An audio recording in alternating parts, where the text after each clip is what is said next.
And we are live. Good evening, everyone. Welcome to Holy Crap, the Vlogcast. A Vlogcast that comes from a skeptical point of view to answer some of the questions of why is that all chiming? Really, don't you know enough to turn off your ringer? Do I need to put up a thing over there like the movie theaters? Seriously?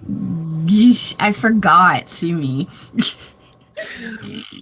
This Vlogcast is a combination of spite and the Streisand effect because people don't like to be told, what? Some of this is to follow through the old adage, sometimes the journey is more important than the destination. Yeah, I know, we're professional. What are you going to do about it? I'm your main host. I'm known as Shujin Tribble all over the place. You can find me pretty much everywhere under that name. Real quickly, let me fill you in on who is here and who won't be. North of the border, just over into Ontario, Canada. Good morning, Heretic Woman. Good morning. From the Midwest of the U.S., good evening, Brigid. Good evening. And maybe back from making coffee, don't know yet, across the water over into Paris, France. Good morning, Joseph. And he is still making coffee because he's still on mute. All right, that's fine. He's still percolating somewhere. That's fine.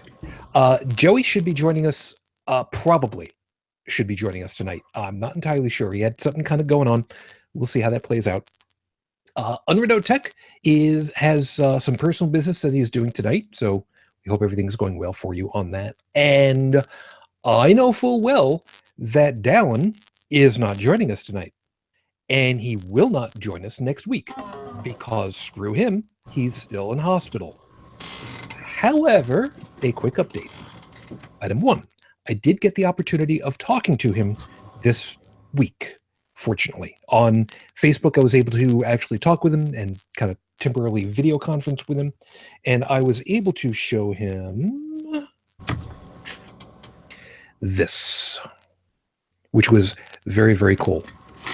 So, you know, a big, big thank you, of course, to Shelly for doing this. This was very cool for you. And I told Dalan about this. I did show him, and he knows it's going to be coming.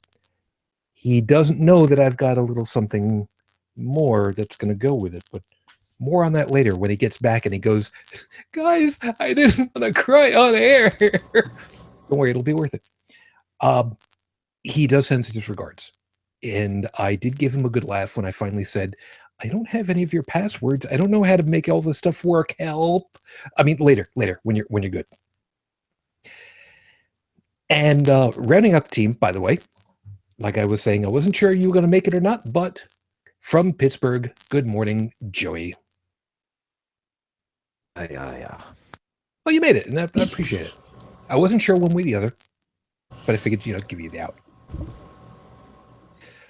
So, meanwhile, I got somebody who's chiming in for me and is just like, am I looking on the wrong page for you guys right now? Let me... there we go. Hopefully they got the right one now. Anyway, let me go ahead and fill you guys in as to what has been on my mind this particular week. Get my timer up over here. As I mentioned, I have been writing up ideas on the business cards from ReasonCon. I still have a number of them, and this again was another one of them. So I've got a lot of stuff to talk through. Well, let me just get the timer started. Otherwise, I'm going to go a little bit too long on this one. So your 5-minute freestyle starts right now. This time out, I've kind of had a little bit of a weird one on this one because this is a twofer that was not intended to be as such. Been there, done that. I was talking with somebody at ReasonCon who spoke with me, who was not yet a podcaster or a vlogger or a blogger or anything like that. Didn't have any kind of an out at that point, or at least had kind of floated the idea and was trying to see if it was worth.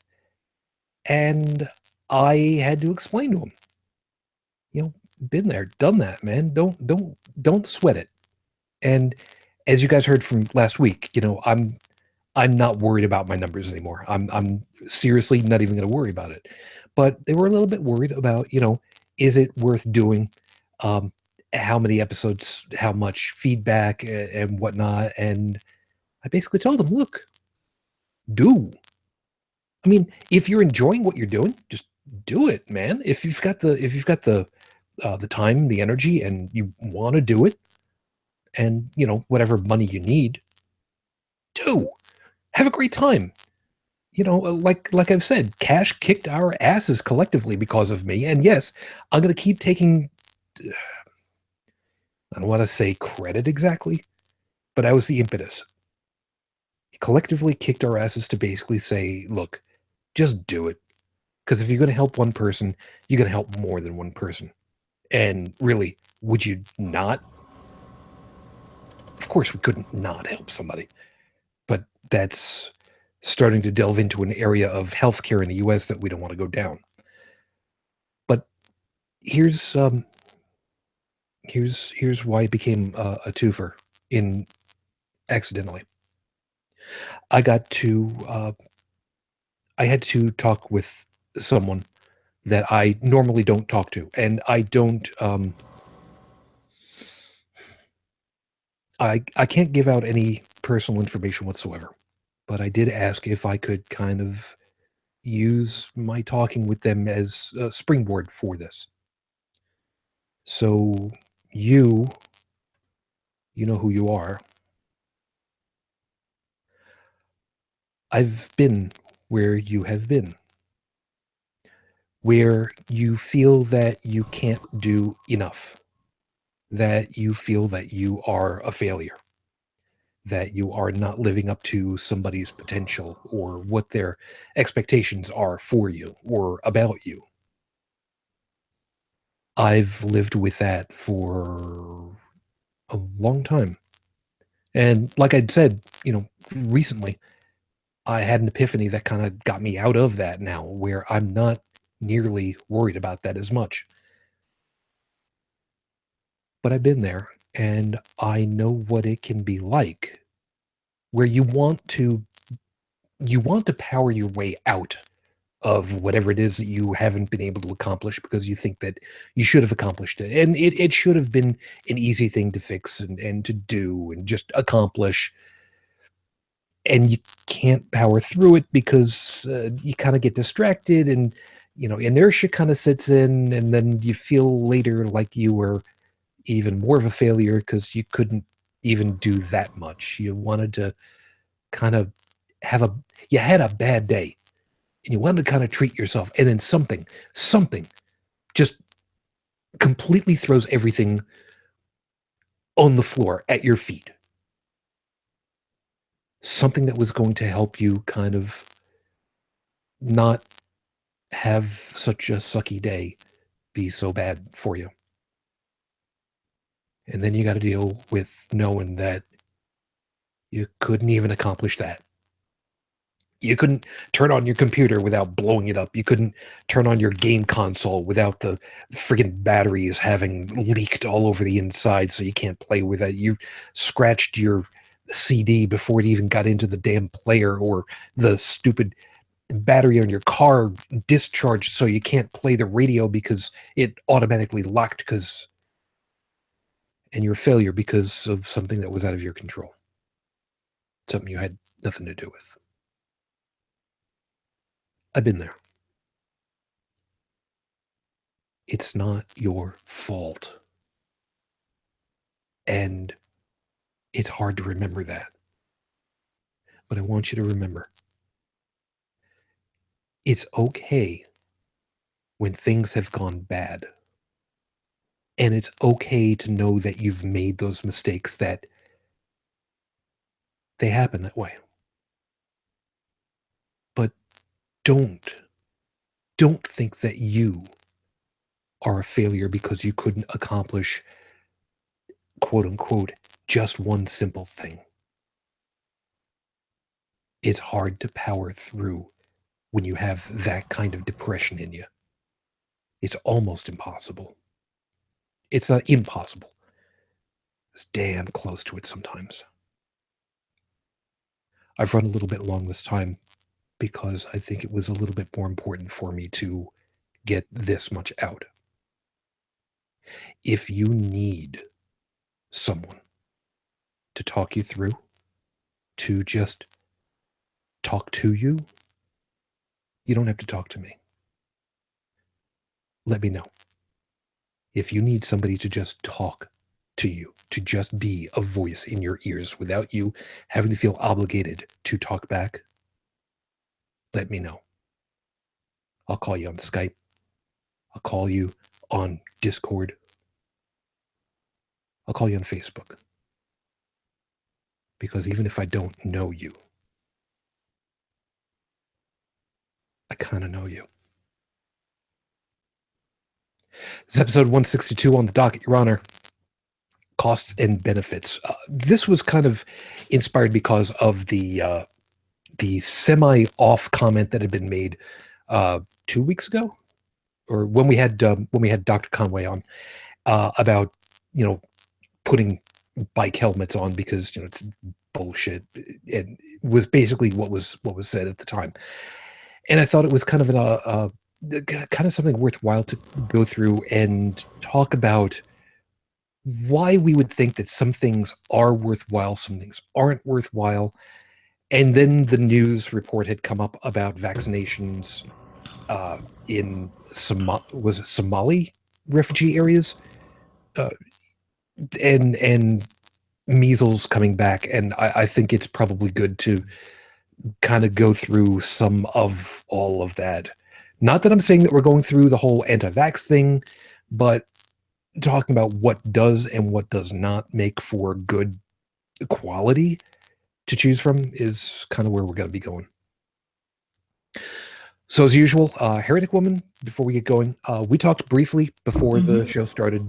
I don't know which parts you want to cover, but those were not great news articles, of course. Yeah, well, apparently Amnesty International is asking the Prime Minister to intervene with Saudi personally. Whether that'll happen, who knows? I know Trudeau is definitely sympathetic, but he is a politician, so who knows if, his aides think that that's anything he should be doing or not. And I guess you said the other one was that his wife hadn't really heard from him in 3 weeks and was kind of concerned about that. Yeah. The news article had also said that the last time that she'd spoken with him, he was not doing really well physically and mentally. Mm-hmm. Let's face it, 5 years in prison for something stupid is pretty well gonna rail on everything. But I think what was really interesting was the last one that I threw your way. Mm-hmm. Which that last one was let me pull it up. Oh, the human rights expert that had gone to Saudi Arabia and was denied access to any and all political prisoners, which sucks, but is not unusual because they're a bunch of arrogant assholes who think that they don't have to answer to anyone because, royalty. Yeah. And also, like we had talked about beforehand too, it also comes down to the stupid double-edged sword of who should be allowed to interfere in somebody else's government. Yeah. Yeah, that's true. It's just when their government is toxic to everyone involved, then it's kind of a moral issue. But yeah. Yeah. So that's where we're at as of the recording of tonight's show. This is now 4 years, 10 months, 20 days since Raif Badawi was unjustly incarcerated for thought crime. Our thoughts and our hopes are still with you and your family, obviously. So, Brigid, I'm going to swing your way first because I'm hoping, in and amongst all of the time that you were conscious for, because you're welcome. I kind of specifically made reference for you for that article about mumps popping up in otherwise unvaccinated or less vaccinated areas. Did you get the opportunity of looking that over real quick? Yeah, I did. I saw where they were having a really bad measles outbreak because of Somalis, living in close-knit communities here that anti-vaxxers have gotten to and convinced them not to vaccinate. and I think I read something like at least a quarter of the children, have been infected. Several of them have been hospitalized because they're gravely ill, and just it's that bullshit. Vaccines cause autism scare. Wakefield had something to do with this. I don't know why people still listen to him, but yeah, I mean, he was able to influence their thinking, and so now we've got things coming back that should not even be a problem. And it's also bad for other people who cannot, for whatever reason, get the vaccines because they've got no protection, and that includes pregnant women. I forget if it was neomycin or something like that. One of the ingredients in the vaccine, some people are highly allergic to. And so if they cannot get the vaccine and they're pregnant, it can cause severe birth defects. And so you've got that danger. Yep. Now, the thing about this particular article, and I will make sure that it's linked. Well, it's already in the Facebook page, but I'll make sure it's linked in the show notes. Andrew Wakefield, I believe is what the guy's name was. Mm-hmm. He specifically visited these groups in these areas, and these are also the areas that are having these problems, which means even without his medical, I don't think that he has a medical license currently. Last I remember, got taken away. Yeah, he lost it.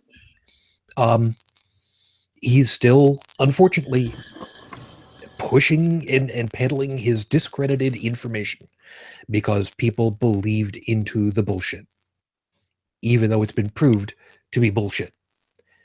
I should just make get one of those easy buttons from Staples and just change the EEPROM so it says it's bullshit. How many times are we allowed to get away with saying that before we have to go from a PG to an R? I have no idea. Oh. We should probably look into that one of these days. Might be a good idea. Yeah, I don't think we're even going to bother with that. Anyway, but these areas, according to the article, had been traditionally 92 to 94% vaccination, and then they went down to the mid-40s, which means bad things are going to happen. Joe, we've talked about it before. You got pumped up with a whole crap ton of stuff for immunizations of various things when you got deployed out into the Dust Bowls. See? So give us an idea of some of the stuff that you can still remember, or maybe still have feelings in your shoulders. And they didn't have to get you in the ass or nothing with those, did they? No, but I did have the scar on my shoulder for a while. It's faded now. Most of my scars have, which kind of sucks because you earn those. Yeah. And they got taken away. Well, look at the bright side. At least some of those scars that you've got, nobody will ever know until they actually talk with you. Well, that's the funny thing is they don't really show up until I step outside and my skin starts to either get burnt or, tanned a bit. Then they start showing up all over the place and people are like, yeah, you know for well, you could actually just go ahead and say that you were auditioning for the part of Drax the Destroyer and see what they say about that. Short for that one. Short, tall, whatever. I mean, come on. Batista, you've got nothing on Batista. Huge being. I'm not sure I can call him human. Yeah, I'm pretty sure he is. He's a great guy, but... Yes, he is. I mean, yes, I did get to see Guardians of the Galaxy. Shut up. Yes, I did do a video about it. Shut up. I have. But, let's see. Measles, mumps, rubella... Trying to remember. I mean, big one you probably leaning toward is the whole anthrax one. Yep. That I had... It's a 7-shot regimen that I had 21 times. Because people kept losing medical records. Mm-hmm. Wow. That happens in the military. Yeah, unfortunately. Is there any, Brigid, any specific long-term problems with getting hit extra dosages on stuff like that? Do you know? I have no idea. I would think it would not be a good thing, but There have been claims. well, I know, like as far as the varicella vaccine, if you've had the series before, they won't repeat it because it's dangerous to repeat it, which causes problems if you don't have your shot records and you can't prove that you have immunity to chickenpox. What are you supposed to do? They haven't figured that out yet. But we got all kinds of weird vaccines in the military, stuff for cholera and yellow fever and all sorts of crap. Wait, yellow fever? Yeah. Look, pretty much when you go into the military, at least one good solid work day to be just getting shot in the arm over and over and over and over. Yep. Jesus, now I'm wondering what kind of stuff that we normally would think is just a bygone thing that doesn't happen except in the worst of situations that you guys would have gotten. Well, I mean, yellow fever could make a resurgence here, especially with the warmer temperatures and things. I mean, it used to be a problem here in the 1800s, and it could come back. See, now you're making me wonder about bubonic plague. Thank you. There have been cases of that here too. Seriously? Mm-hmm. Brilliant. Yep, pneumonic. Out in the Midwest. Was it Midwest or Southwest? Southwest. And pneumonic's the one that transfers in the air, isn't it? Mm-hmm. It's very deadly. Yeah. The Legionnaires. It's Legionnaires is a different thing. The bubonic plague comes from rodents. Oh no! I thought you had mentioned earlier. Forget. Oh. I'm probably tired. on a tangent. Sorry. It's 12:30 for me. I'm tired. That's all. Makes perfect sense. Look, I'll send you some coffee if you want. Just good coffee. I know. There's a running joke that I know full well that he cannot have coffee, should not have coffee, and will not have coffee, basically because that almost certain death, right? No, coffee won't cause almost certain death. It'll just cause complete and total loss of my bodily functions. Right. So basically the same thing because you will kill me. That's what it comes down to. Yes, I will harm you. Yes. Though I might, you might want to make sure you're not downwind. I'll put it that way. Fair enough. Some of you may notice I have a rather Spartan cut now because, I went in for a trim the other day, and first girl had to be pushed aside by somebody else. Uh-oh. What are you doing? As she's cutting the back. Okay. Then as the second girl has to pass me off to the shift manager. Oh no. Truth be told, it doesn't look bad. No, it doesn't, but if that sounds kind of scary. Well, it ended up to a point where it was so chopped up that I had to have as much as possible taken off with decency still, or dignity still intact. So I hope they didn't charge you for that. of course they did. Well, look at the bright side. Because I've still got the camera on you. If people kind of take a look at him, if the sides stay short and he just lets the top grow up a little bit enough so that he can level it off, he will make a really great J. Jonah Jameson. He's got the attitude problem right away. He's got to get a bit of gray in there, though. You know what? At the rate this Trust is me, it's getting there. At the rate it's going, he will never die. It'll never go gray. Me. Or get some of that washout colored hairspray in white. That'll work. That just looks like plastic. Yeah, we'll see about that. I've never tried it. By the way, I was looking at some of the pictures from like about 6 years ago. Yeah, I did not have all this salt and pepper going on. I was really, really dark. Things have changed.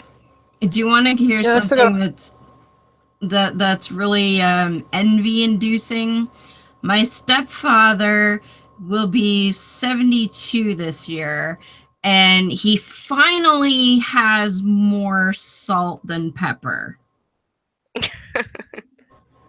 I don't have a problem with that. And I have no problem with what I've got. I find it interesting. I find it curious.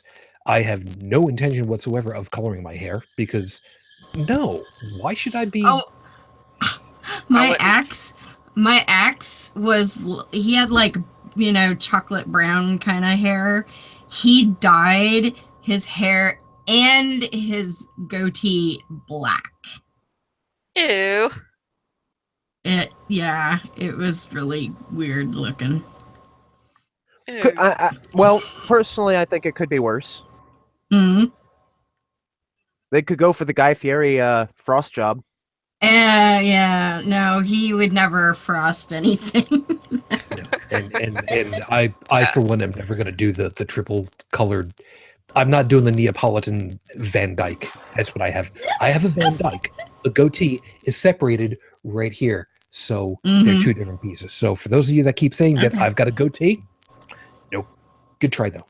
I know that's going to come out just perfectly on audio. You could go like Damien Marie Adhope, who's got the fuchsia going on. Oh yeah, I've seen that. I met him. He's a nice fellow. Yeah. He's very Definitely got fuchsia. Very fuchsia. It's kind of his trademark. Yeah. Nope. Oh, come on. It's almost long enough on him. He could probably braid it and put some beads in there and stuff too. So a Texas goatee. That's what you're talking about. That's great. Appreciate that. Well, we could always try to get Joseph to dye his mustache pink when he grows it back. Yeah. Or he could do it purple or a really cool shade of blue. Damn, his coffee takes forever. Yeah. You'd think that he'd actually pop in. No, calm yourself for a moment, because yes, he may be getting his coffee in France. Yes, Well, that's true. That's yeah. about the closest thing to a religion is what they're going to have, isn't it? Pouring a cup of coffee in France is an art form. Okay. That's true. That's true. We'll talk about that another time. Meantime, what did I miss? Well, they were talking about having you dye your mustache pink when you grow it back. Oh yeah, I'm gonna put that on hold for another 10 years probably. That's all right. I did it. Oh, you already dyed it a funny color once? Oh no, no, it was just the growing it thing. Oh, you have to grow it back. Well, we'll see next winter. You're no But fun. what's the topic today? Oh wow, really? Mustaches. No, apparently pouring coffee in France is an art form, according to Joey. Which is why it took you so long. Everything's an art form in France. You know, I'm twirling your mustache. I'm gonna have to remember that. There's a line from Blackadder that I want to use right now. A, copyright laws, and B, oh, do it. It's fair use, dude. Come on. Is it? I am curious. Blackadder. Just do it. You can't even remember what the quote is, can you? No, well, that's why I'm trying to say, you know, I'm not sure I could do it justice. I don't remember exactly how it went, but Oh, give it a whirl. See, this is the moment where I'm just going to go ahead and say, anybody want a peanut? He No more can't rhymes be now, any. I made it. He can't be any worse than Baldric. It's wafer thin. Yeah, thin. But that's the wrong British comedy. Yeah. Do you have I it finally? do have something to go back to on vaccines if anybody's interested. Yeah, well, we'll just 1 second. Joey, did you finally get it? yes, it's just taking forever to load. That would be a no. Yeah. That would be a almost. On the contraire. You English with your boring trousers and your shiny toilet paper and your ridiculous preconceptions. Frenchmen are great lovers. And I'm hung like a baby carrot and a couple of petite boy. That's the Scarlet Pimpernel episode. Knob and nobility. Oh, that's yes. Actually, that's with the actors. You lost me at shiny toilet paper. Maybe we'll see about that sometime. Brigid, I'm surprised you don't have some shiny toilet paper there somewhere. Maybe Paisley. There. So what was that you were talking about, Brigid? For shoes. Desperately trying to get back on topic. I was just going to throw out a little PSA as far as vaccines. Those are covered at 100% under preventive care under the ACA.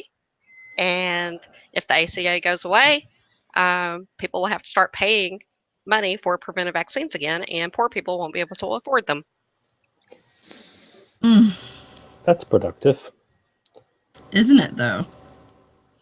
Well, yeah. I've come to the conclusion that the Republicans just want to kill all the poor people, and I don't know why they just don't do it and get it over with instead of pretending like that's not what they're doing. Well, I wonder whether they're going to rename the United States into the individual states of me. Yeah. See, there's something to be said for that. Yeah, go ahead. Here's the thing. I'm going to say this much. Why don't they just kill off all the poor people the simple way? Or, for example, legislate something like the purge. Mm-hmm. Because here's the thing about the poor people. Used to being screwed over. We're used to tough times. So they know that if it comes to who's going to take the most shit and still stand, it's us. Mm. Yeah, what Republicans don't seem to be able to figure out is that, the people that you depend on for your riches, normally you should keep them comfortable instead of torturing them. Oh no, serfdom works much better. Serfdom worked because of religion. And oh wait. Well, the thing about it is, Joseph, they don't need us. Most of them have multiples, billions of dollars. They have more money than they could possibly spend in a lifetime. So they don't need us. And they do have robots now. Yeah. And drones. Yeah. Now here's an interesting piece. And I'm not exactly sure where this is going to come into play, but I think this kind of tangentially would make a lot of sense. Yay, a topic. If you actually read the invitations ahead of time, you'd actually know what's going on. But whatever. That would take all the fun out of it. Anyway. You send invitations, and why haven't I ever received one in the... Yeah. I don't know. Are you actually following me over on Facebook or Twitter or, any of the other places, like subscribing on YouTube like you should be? Oh, I know. I'm putting it out there for everybody else, not necessarily for you. Yeah, I know. I should. Everybody but the invitees knows what the topic is. Yeah. The only thing I ever look at on Twitter, I do not have a Twitter, I do not tweet, but the only thing I ever look at on Twitter is the Sarcastic Rover, and that is it. Oh, I love Sarcastic Rover. Okay, there is that. By the way, Stephanie Wilson, do see you over there, over on the live chat. And Roxy, I do have you over on Skype, which kind of works out just fine. Stephanie is putting over here, quote, "Why don't the GLP kill all the poor people? It is cheaper to let them starve to death." Now, I'm gonna come to that because, believe it or not, that's going to lead into one of the other pieces I was going to hit here.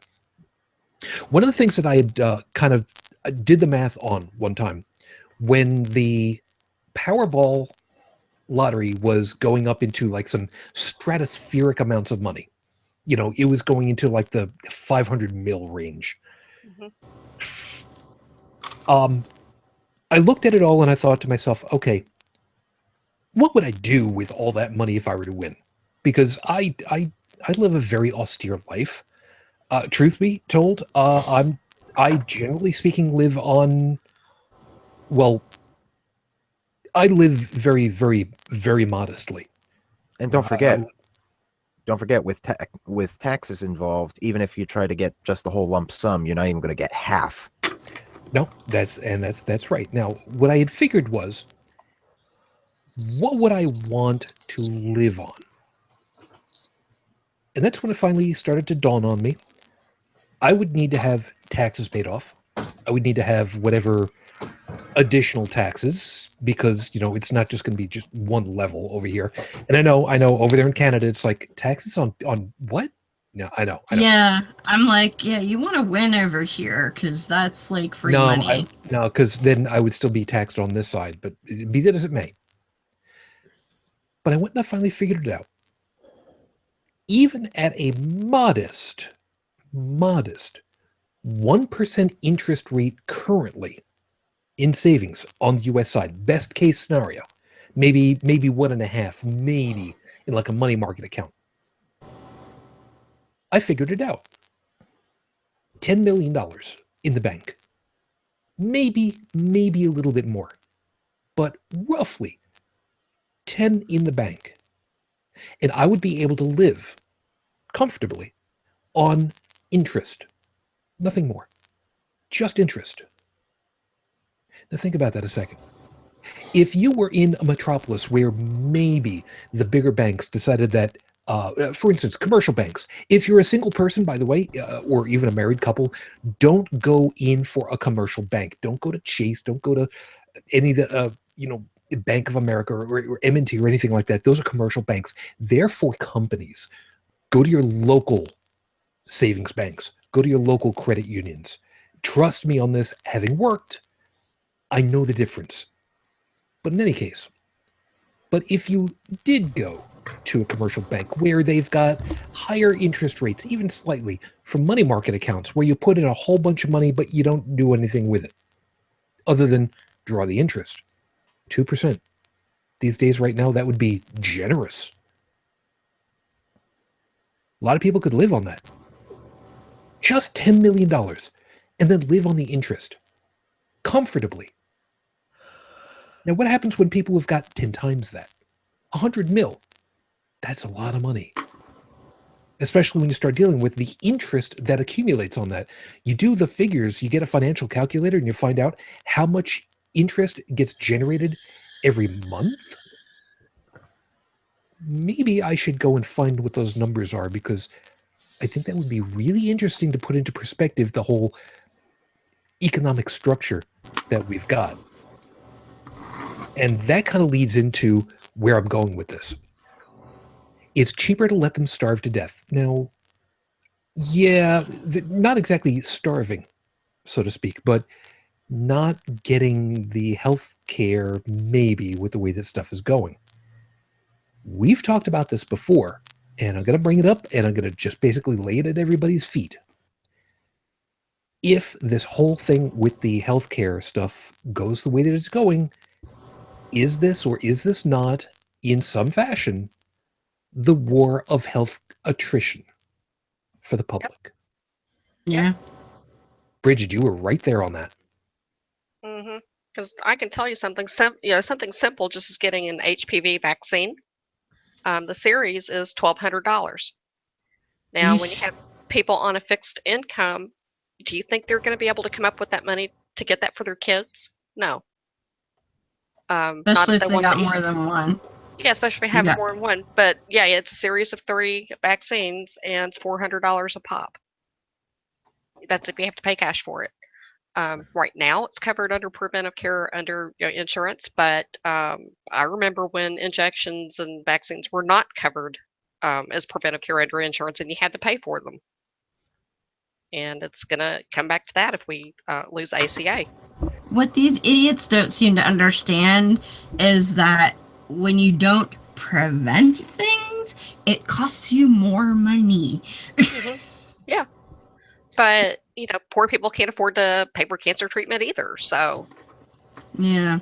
And the sad part about it is, the dollar amount for cancer treatment is It's there's no other way of, astronomical. it is. There's Yeah. no other way of wording it. But the part of the problem is they're also the ones who are most at risk. I mean, we knew full well when my wife was going in, and this is the month where we lost her, 12 years ago. We knew going in that it was going to be a hardship, even with great insurance at the time. But we also went in with quite literally saying to each other, Joan was telling me, look, we're going to go at this full bore. And what we were looking at was $1,200 a month, I think, for Avastin, if that was going to work as a maintenance drug, I guess is probably the best way of putting it. It was working very well. I've talked about this one before, but it would have been kind of highly experimental and highly costly. But she even said, either one of two things is going to have happen. Either it's going to work, and I'll be able to work, and you'll be able to work, and we will find a way to pay for it. We will just find a way.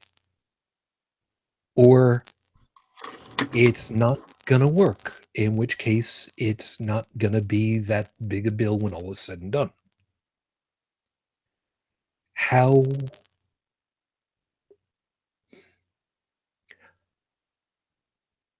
I will go ahead and I will say it this way because I have not ever.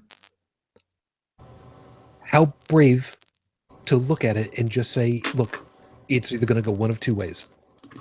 Let's just go for it. And knowing that it was far more likely that it wouldn't work, well, what have you got to lose?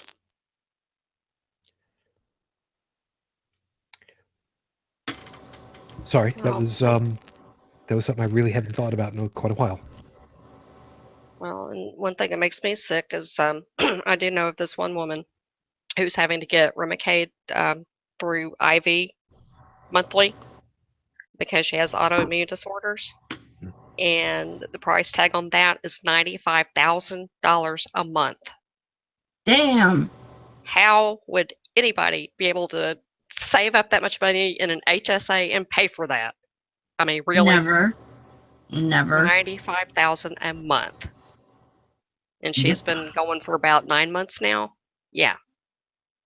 Wow. And it's ridiculously expensive in this country. Well, and I've said this before, but the ridiculous part is viewing healthcare as a business. That's what the root of the problem is everybody is geared towards profit, and who gives a shit who dies in the process, because at least we made a few bucks on you on your way out. Yeah, I mean, we have one of the highest infant mortality rates in the world now.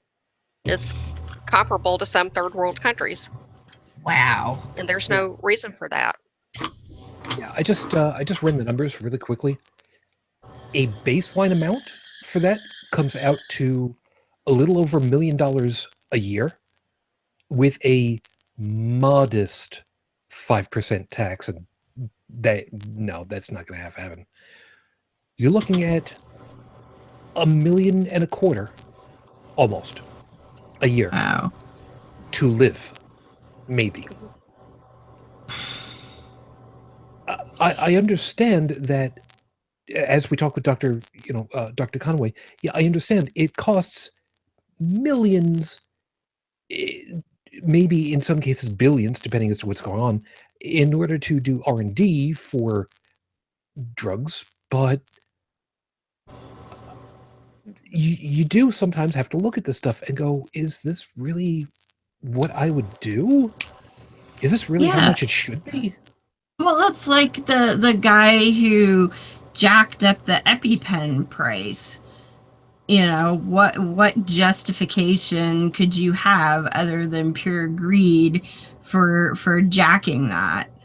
Like, and a lot of these things, like when you talk about, you know, $1,000 for a bag of saline when you're in the damn hospital, I went through a lot of those when I was in the hospital. And so I could have been looking at, you know, $10,000 just on saline. Yeah. See, the biggest problem that we've got, though, is when we kind of try to take this into consideration topically, how much money should you be putting in order to get money back out again? Now, as far as healthcare is concerned, on Heretic Woman, on your side of the border, everybody pays in. Everybody is able to get. Everybody who is employed, so it is automatically deducted from your paycheck by the government. And that's just another line item. Yeah, well, along with your income tax and your employment insurance and such. And do you have a rough idea as to roughly? I was just gonna Google that. Yeah, give me a second and I'll find that out. Sure. I have a friend in Australia that says that they pay for their Medicare with a 2% surcharge on income. That's how they fund theirs, and everybody's covered. Even if you're just a resident, they're not a citizen. Which, again, 2%. 2% is not much. Like no, it's not. I would pay 2% to get people coverage. Yeah, and Joseph, as far as health coverage out in France and such, how much information do you have on for you guys out there? What do you mean by information? Well, I don't know what kind of situation you end up with as far as to if you have coverage through the government or what agencies or how it's handled. It depends on what you're being treated for, but most of it is covered through Social Security payments that are deducted from wages. So at certain doctors, you have a base fee, which is something like 32 euros for a generaliste, they call it, just like a general medical doctor. And it's relatively pretty cheap. Yeah, and let's face it. I mean, 30 euros really is not terribly expensive. I mean, it makes perfect sense to me. The what? The euro's not very expensive? No, saying that, roughly 30 euro for a general visit for a doctor doesn't sound terribly exorbitant to me. No, it's okay. Yeah. So I have. They don't even have to charge that, really, because I mean, how much we pay for Social Security, it's pretty steep. It can go up to like 2/3 of a paycheck. Ew. Hey. Mm-hmm. Okay, so what we have here is it's based on income. So if you make $20,000 or less, you don't pay at all. If you between 20 and 25,000 a year, you pay. It says taxable income minus $20,000 times 6%. Whatever that means. And then if you're 25,000 or more, it's can get up to about $900 a year. Okay. Let's kind of boil that out a bit because $900. Oh, wait, it says the premium ranges up to $900 if your income is more than 20,000. So okay, about 900 is about the max a year. Okay, all right. So $900 a year. Again, $900 as a lump sum is it's not chump change, but you spread $900 out over the course of a year, Here. That's really not that bad when it's all, when it all comes down to it. Exactly. When I've seen people with premiums, monthly premiums as high as $8,000 a month. I kid you not. Oh, I believe it. And it just says that the actual amount is calculated when you file your annual personal income tax benefit return. So how much you actually pay could change year to year depending on what your taxes are. So here's a good piece. Let's kind of take this into a different area that we know all too well because I keep harping on it all too often. How much money the U.S. ends up spending on the military budget. How much? Oh boy. Well, I'm not going to do this from hard numbers. How much money are we actually spending individually into that, and I'm going to use this term for a second, machine, versus all of the others? Now, one of the items that has been the big piece for Neil deGrasse Tyson is half of every penny that gets paid into, 1/2 of a penny per dollar paid in taxes to the federal government in the U.S.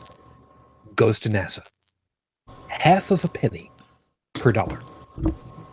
His big push was give us a full penny so we can actually do stuff, because we searched ahead. We had the space race. We put a lot of money into, the Mercury and the Apollo programs and the Gemini programs, and we made stuff happen. And it was great. And then it stopped because, well, what more reason? We've already got our dick waving on the moon, so why do we need to go ahead and keep pumping money into that? For what good reason? But it went to a good cause. It went to more science that ended up helping for much more stuff later. And we pay our taxes into all kinds of things, into school districts and highways and the local towns so that they can continue to operate, and fire departments and police and all that stuff. We don't even think twice about it. And yet all we need to do is just change a little bit of the money into something that has a much bigger benefit. And that's where it all comes back into, where we're talking about. Again, Heretic Woman, $900 for somebody at the top tier. Yes. That could be a big hit for somebody who's on the lower end of that tier, but one would expect that at $900 for a year, you're making enough where it's not that bad a hit, even stretched out. Yeah, oh, for sure.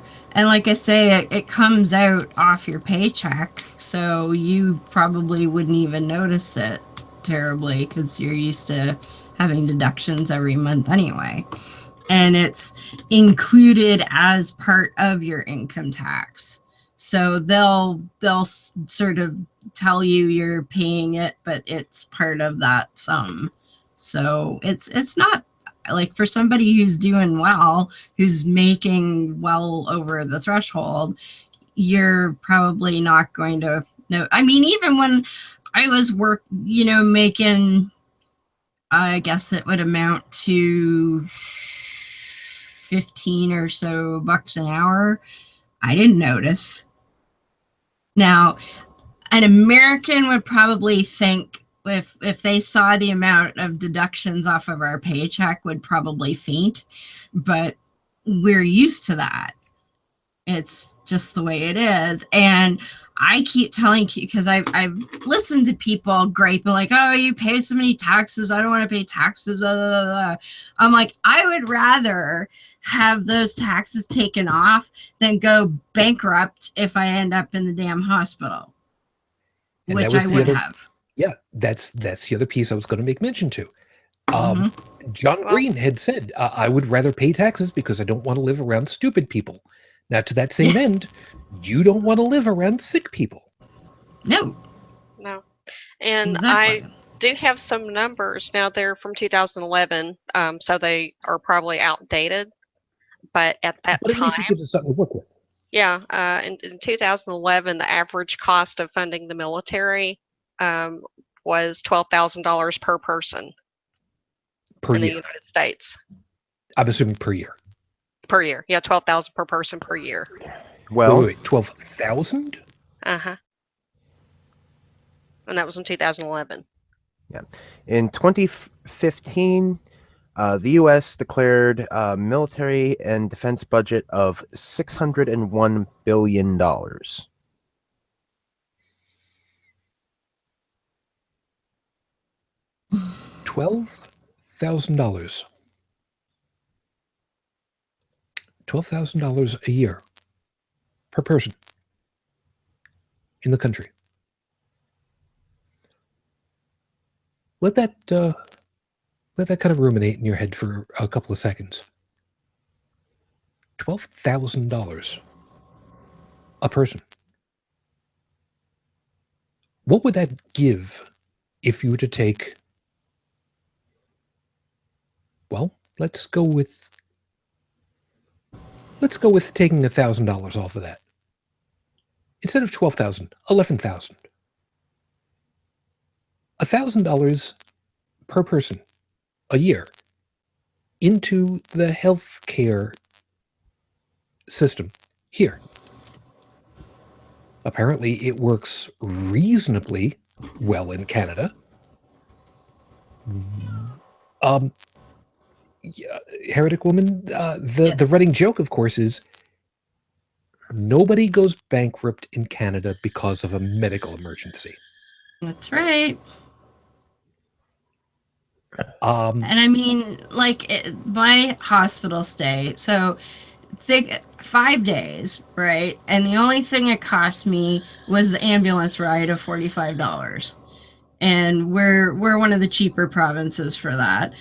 But I mean, you know, we're talking medication, we're talking a private, well, it's ICU, so it's sort of kind of private, but you know, it wasn't like I was in a ward with 6 different people. I had a cubicle to myself, you know, round the clock nursing care, you know, machinery, you name it. And that didn't cost me out of pocket anything. And then look at poor Dalan, you know, 50 2 odd months. days. 2 months. Yeah, 2 months. So could you imagine if they're charging $1,000 a bag of saline solution? What I mean, there would be, after 2 months in the hospital, an average working person would never ever be able to pay that off. No, they'd be in fucking be debtor's bankrupt. prison. Yep. Yeah. Yeah. So at that point, if you know, being in debt were actually illegal still, you may as well just let them die, because they're never going to have a life after that anyway. Yeah.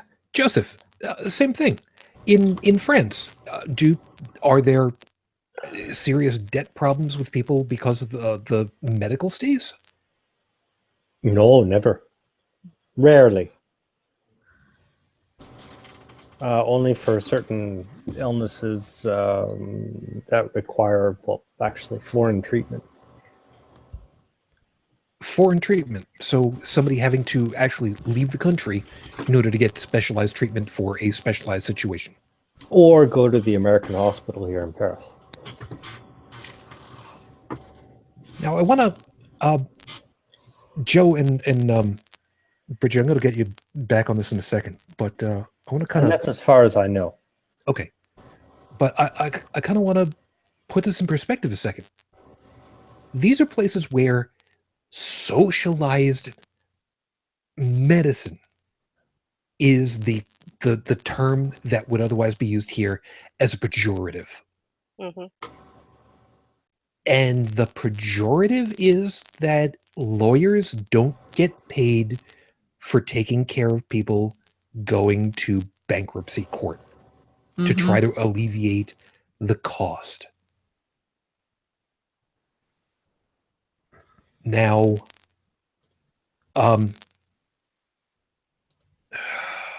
Joe, hypothetically, from what you've seen, somebody goes into the hospital here without insurance for something that they didn't have any control over. Something happened. Perfect example. Somebody ends up in as has happened. Chicago was a perfect example where they had days where it was 100 plus with brownouts and people not being able to get access to air conditioning, and water was sometimes not working, and people had a heat stroke and got delirious and such. And they go to the hospital because they're dehydrated. They whatever. Maybe somebody called in because, the wellness check with the police. And they get strung up with bags of saline because all they really need is just more water and hydrolytes,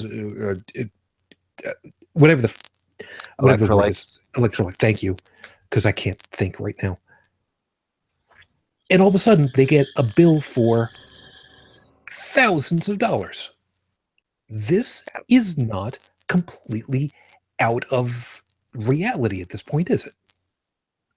No, and you could have just as easily referenced my own issue. Back last August, I had a situation where, we still don't quite know what happened because they decided to stop their investigation by saying, "Oh, well, it was probably some drug." Oh, okay, what drug? Well, we ran a toxicology report 3 times, and nothing turned up. But we're sure it's some kind of unknown drug that you must have taken. But very, very similarly, I was in the ICU. I was dehydrated, so I was, and such. Bags of saline.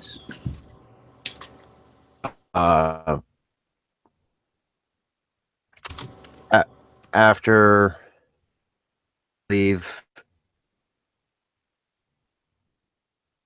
about 4 days, 1 day in the ER, 3 days in the ICU, and 1 day in a standard room. I was given a bill for about $7,000 or $70,000. Oof.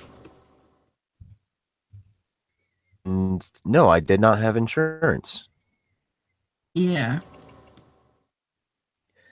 Yeah, we're also kind of getting you really spotty at the moment. I'm guessing the networking that you got is futzing a little bit on you.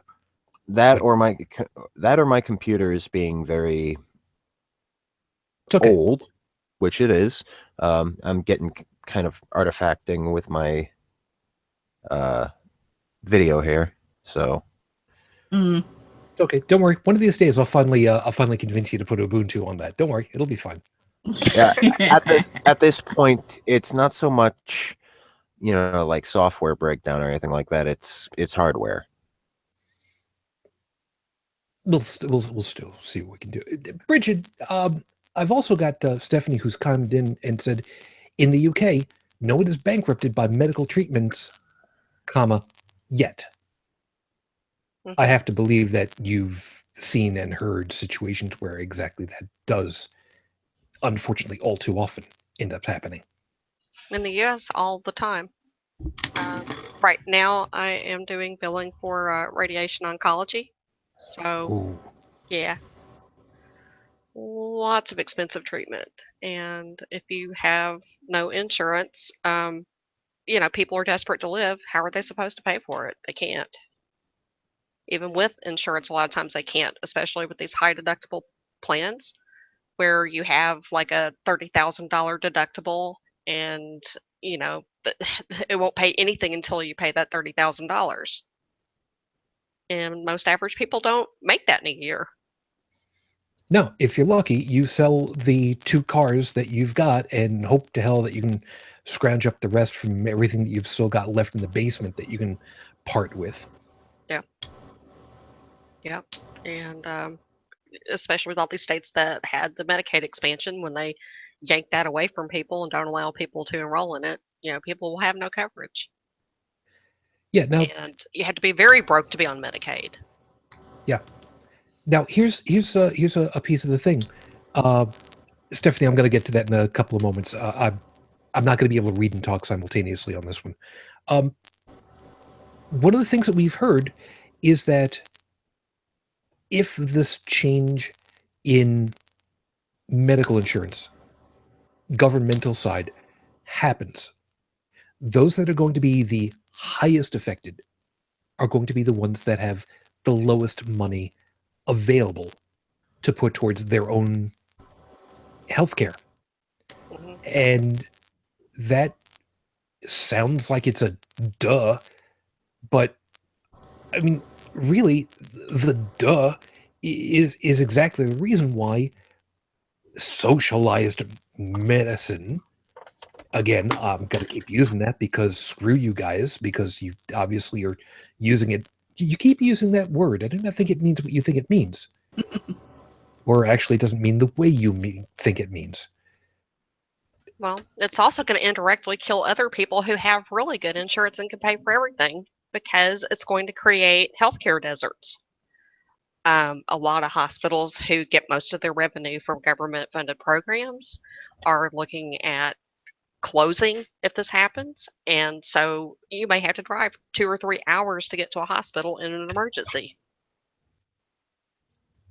because there won't be a hospital near you, especially if you live out in a rural area.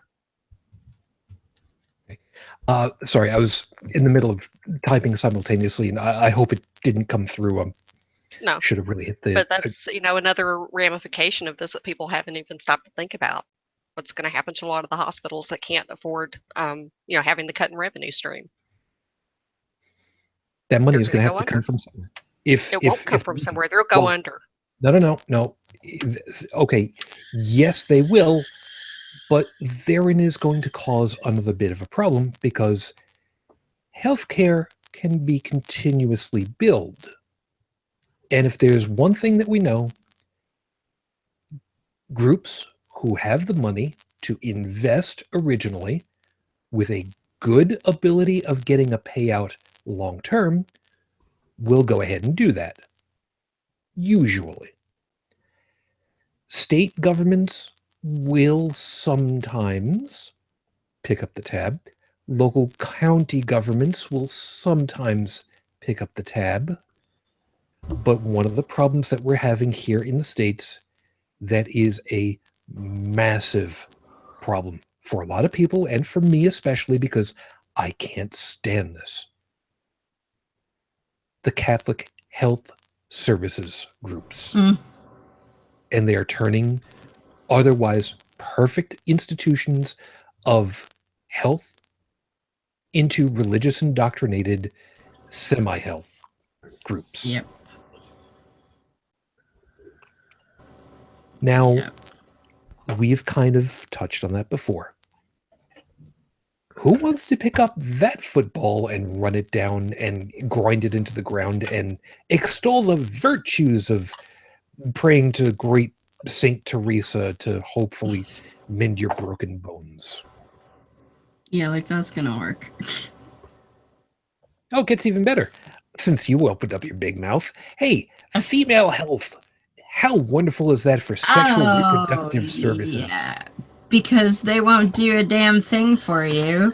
They won't even, like, if you wanted to go get an IUD or something like that, like, oh no, because IUDs cause abortions, apparently.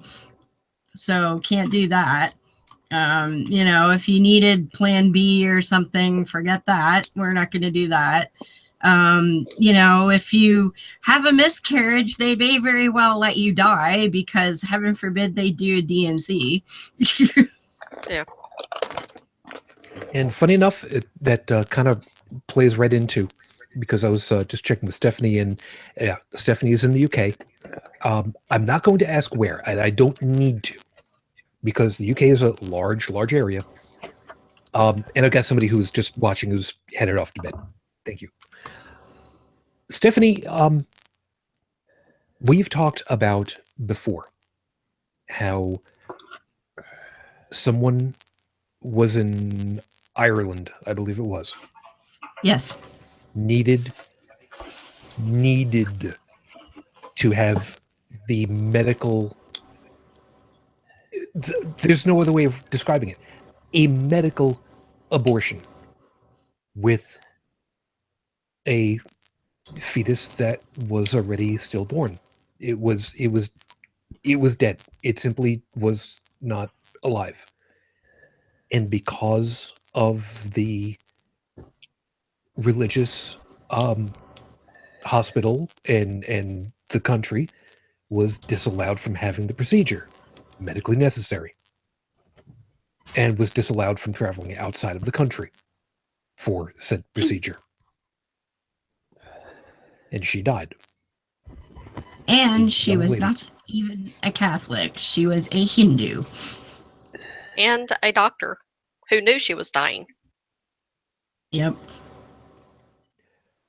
So here in the States, we end up with a number of hospitals that are being lorded over, forgive me for using the expression, by Catholic Health Services groups. There is a group specifically here in Buffalo that recently set up a brand new building, built their own building in order to have offices and such. Okay. Let me set aside my vitriol for a second, because otherwise I'm going to go on to a whole big spiel about if you've got so much money to go ahead and build your own fucking building, maybe you could have just put it into the health services itself and, helped the people, the sick and the needy, instead of, putting in glass and concrete and steel and stuff. But, I'm not going to do that. Women are being given erroneous information. Men also, that you are not allowed to get sterilization, even if you want it. They won't tie tubes. They won't cut delivery tubules. They won't do stuff like that because you might want to have a kid later. Because that's what they say. Mm-hmm. So, Joe, I know that you're going to have to be headed on out momentarily. Is there anything or other that you wanted to drop into us before you head on out? Not immediately, and I'm still here. Just No, you're not. I'll let you know. I'll let you know when. Okay. But we know for well that Christianity has been a problem child for this kind of thing here in the U.S. You don't have to look. You know what? Perfect. Well, before I let you go away, Joe, perfect example. Pittsburgh, the couple of doors down from the convention center. You've got the. Is it specifically Planned Parenthood? Yeah, it is part of the Planned Parenthood network. And they've got a yellow circle painted on the ground so that people know that's as far as they're allowed to protest. Yeah. Because they're freaking religious about the whole thing. Yeah. And funny thing is, somebody put a brick through one of the windows. And here's the thing. And then you've got the circle around the doorway, but building's wider than the circle is. Windows on either side of the circle. But it was outside the circle. That's all right, right? Yeah. And Stephanie is even putting over in here. Religion controlling healthcare is a real nightmare. Oh, hun. Yeah. And also continued on. And I don't know how much truth there is to this, but it makes for an interesting piece. It's quite true. Okay. In the Middle Ages, the mother would be saved at the cost of baby if necessary. And that was when the whole of Europe was Catholic. Well, and the idea was that the mother was the important party because she could try to have other babies. But if you have a baby with no mother, who's going to feed it? Because they didn't have formula. You either breastfed it, or if you had the money, you had a wet nurse. But other than that, if the mother dies and you don't have a wet nurse, the kid's dead too. So it made much more sense to protect the life of the mother because she could at least try to have another child later. And the sad part of it is, you go into the cost benefit analysis. I'm sorry if I sound cold and cruel and heartless, but it's true. We're atheists. Of course we're cold, cruel, and heartless. Well, see, but it's practical. It's the practicality. Like in some cultures, ancient cultures, a child was not even named until it was 3-5 years old because so many children didn't live that long. So they would call it, baby whatever or junior or what have you, but they wouldn't actually give it an actual name. It wouldn't have any rights. It wouldn't be considered to be, quote, alive until it had matured past the age where a lot of them died. And I don't remember the specifics, but I want to say it was somewhere between 3 and 5 years old in some cultures where they wouldn't even be considered a part of the society. From the outside, it could very easily look like we're horrible because we're saying this life is more important than that life. Yeah, that's kind of what it comes down to. There are some pieces where it's, forgive the expression, it's simply cut and dry. I mean, Yeah. that doctor knew full well what was going to. Brigid, do you have any recollection how old she was? Not terribly old. She was what, mid-30s, maybe, if that. What, the doctor? I think Yeah. she was 32. Yeah. And I mean, she knew it was, what the hell was it? She had septicemia. Septicemia, yeah. Okay. Which loosely translates to, Blood poisoning. Mm-hmm.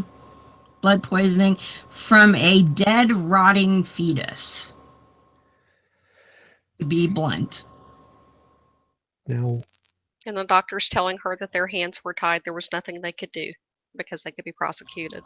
yeah. And I'm sorry, but does that not go against the Hippocratic Oath of do no harm? It should, but religion trumps all. You know what? Joe, I think you were trying to talk. Yeah. Go ahead. Yeah, I had myself muted. They like to view it as, oh, we won't do any harm, but that doesn't mean we have to help you. Yeah, but you're directly causing a woman's death due to your inaction. That's causing harm. No. You don't understand. We didn't put the baby in her. That was her own sinful ways. Oh, yeah. Well, that's the thing. Like, when these people talk about restricting these procedures because, the fetus, it has nothing to do with prolonging or protecting life. They don't give a rat's ass about life. Otherwise, they would want to protect both lives, or they would try to find, a way to protect the mother's life too. It boils down to almost every time, if you really push it, it boils down to punishing women for having sex. Period. Yep. Yeah, and Stephanie's right. Forgive me, Stephanie. Obviously, you remember this very well because this was something that we've harped on it before, but it's simply a piece of, I'll say it, modern day real horror with what ended up happening. And she's got it right. After the poor woman died, the Irish government said that they should have operated. The sad part is, the worst part is, it was the Irish government that had it in place. You're not allowed to leave the country for a procedure that we have that's illegal, which meant she was disallowed from leaving the country in order to get a life-saving operation. That's that ridiculous. they deemed immoral. And it looks like I was right. She said that at least with Anglo-Saxon England, you were a baby until you were 5 years old. So my guess of 5 was not bad. Yeah. I don't know if you remember this one or not, Shujin, but the Georgia legislator several years ago that said that women who had stillborn fetuses should carry them to term. Yes. Compared women to farm animals.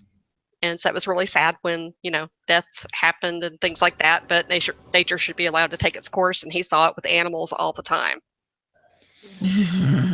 Yeah, well, also animals, when they find themselves in a starvation situation, the mother will eat her litter. Yes. To survive. Mm-hmm. Well, I'm sure he would So not if be you okay want to with use that but argument, go ahead. But I was floored, and there's video of this man saying this. I'm just like, wow. Mm-hmm. Here's a sideline to this for a second. Leaving the medical side for just a second, the direct medical side. You just said video of this guy going ahead and saying this directly, right there, publicly available, right? Mm-hmm. Here's a question. Why would this person still be in office? Where's the cost? The benefit is obvious. He's still got his job. At least I'm going to assume, because a shit ton of these people who are in our government right now do still have their jobs, even though they've gone ahead and said things like, "Oh, Mr. Kimmel, nobody has to force me to go ahead and pick up your tab." By the way, fucker. For those of you that don't know about that, I'll make sure somebody remind me that I need to put the Jimmy Kimmel thing into the show notes, because I'm forgetting about the pieces that I got to drop in, because I've forgotten now, and I normally type those things in there. I'm doing great tonight. I'll figure it out in a little bit. But how can people say things like this? These incredibly heartless, unfeeling, uncaring things, and still end up not having public repercussions? I don't know. Because you stood up for our religion. See, that's... I don't get it either. I really don't. See, the more this goes, the more it feels like that war of attrition that we've talked about before. And I've mentioned about it before, that, the more this stuff happens, the more these things get said, the fewer times people want to go out there, because, well, what the hell does it do? And fewer vote and contact and stuff. Matter of fact, I was just seeing earlier today, I think it might have been Zandy Anderson, I believe it was, who went ahead and said that Paul Ryan, I have to double check this. Don't quote me on this one just yet. I believe I have it remembered correctly, that Paul Ryan has disconnected phones, disconnected faxes, stopped receiving emails, is not receiving mail because of the outpouring from people about the healthcare bill that's going on right now. And there's a push now to dump actual physical letters and postcards and whatnot to his home address. I'm not wouldn't sure if that's surprise me. right, but yeah. How do people like this not have to pay for what it is that they're doing? And what the hell kind of benefit are they getting, other than they get to keep staying, getting a paycheck? Look at that. A big fat paycheck. And Ryan's the one who's been trying to defund anything to do with anyone's health he can manage. He wants to get rid of Social Security. He wanted to get rid of Obamacare. You know, he wants to get rid of anything that will help poor people at all. I mean, he's a giant scumbag. Yeah. Yeah, but What are you chuckling at? think of it this way. Say, by some stretch of the imagination, this individual was able to get it to where, okay, we're not doing Social Security anymore. Mm-hmm. What's the government going to do with all the money that people who are currently alive and have paid into Social Security do if that happens and they suddenly have to give all that money back to all those citizens? Mm-hmm. They'll never give it back.